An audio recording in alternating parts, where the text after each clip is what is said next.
Hi, my name is John Lincoln. Today I want to discuss life in the U.S. Virgin Islands.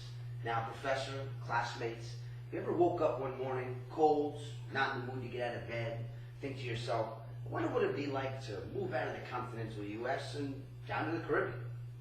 That, or perhaps you're watching a movie or a show, such as Gilligan's Island, you think to yourself, that looks like absolute paradise.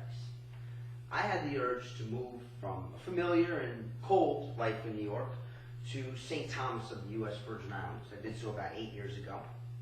And obviously at the time, St. Thomas was a territory that was unfamiliar to me. Now, us as people, when it comes to making decisions such as moving, it makes things a lot easier if you understand the pros and the cons of that decision. That's mainly because change is inevitable, and definitely when it comes to moving, there is change. Not only that, but according to psychologist Dr. Stephen Frisch, as he states in his online news column titled How to Cope with Change, humans are creatures of habit and feel safe and secure by the presence of consistency and predictability, which is obviously true.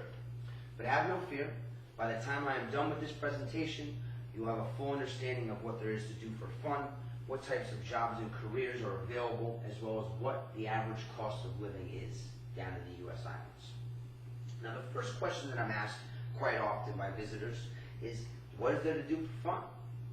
One popular activity is barbecuing on a beach. Now, obviously, barbecues in general are fun, but would you rather barbecue in your backyard or barbecue on a world-famous beach such as Magens Bay? Picture yourself eating a delicious meal, you finish the meal, you dive into crystal blue waters, clear sand, you open your eyes, look down 60 feet, 70 feet, you see creatures like stingrays cruising along the ocean floor. Not many places in the world do you have the opportunity to do that. Magens Bay is actually only one of 40 major beaches as well that are available to the public. So when it comes to venues, there are many beaches and the opportunities are endless. There are also many different types of water sports and activities to participate in, such as scuba diving. According to ScubaAdvisor.com, which is a website that is very well known for providing the most accurate scuba diving information, the trio of U.S. Virgin Islands, which is St. Croix, St. Thomas, and St. John, all have one thing in common, and that is phenomenal scuba diving. Now, you can dive in different marine environments such as shipwrecks, perhaps a wall that looks as if it plunges all the way down to the core of the earth. And no matter where you dive, you will come across some of the most beautiful types of fish and coral that come in every color imaginable, some of which will actually feed out of your hand. Now picture you walk into the water, you bring a little snack with you, such as a milk bone. Milk bones are very popular with the fish down here. And you go in and look around with your snorkel on, and there are hundreds of fish, all different colors of the rainbow around you, just waiting for you to extend your arm just enough for them to nibble whatever snack it is you brought for them right out of your hand. I have not been anywhere else in the world where you can actually do that as well. Another phenomenal opportunity. Another very popular activity is to go boating around the many islands that surround the U.S. Virgin Islands. Whether you prefer a leisurely sailboat, a fast power boat, being on the water surrounded by hundreds of islands as far as the eye can see in the Caribbean is priceless. With me and my friends, when we want to go on a weekend ride, we actually will stop at 4 or 5 islands before we decide on which one island we want to stop and relax and hang out at for the day. Now, each island is obviously very different, almost like a human being. They all look different. They actually all have their own different personality as well. So very, very interesting to say the least. God forbid you're sick of one island, you literally have plenty to choose from minutes down the road, down the sea, I should say. Now, although the U.S. Virgin Islands are America's paradise, we also, just like everywhere and everyone, have to work and make a living. Which brings me to the next question that I'm typically asked by visitors, and that is, what types of job and career opportunities are there in the islands? Now, many residents tend to work in the hospitality industry. That's hotels, restaurants, bars, things of that nature.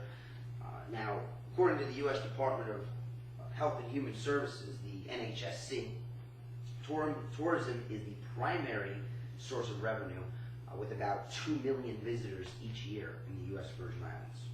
For those of you who enjoy dealing with people and helping people, there are plenty of fun restaurants and bars to work at, such as the world-famous Señor Frogs, I'm sure many of you heard of. There are also everyday jobs that are similar no matter where in the world you live, such as hospitals, utilities, construction.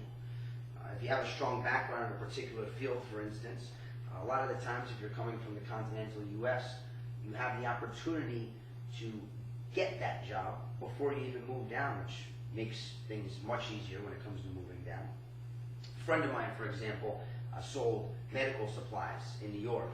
He decided one day that he wanted to move off the U.S. and come down to the Caribbean. I invited him down here.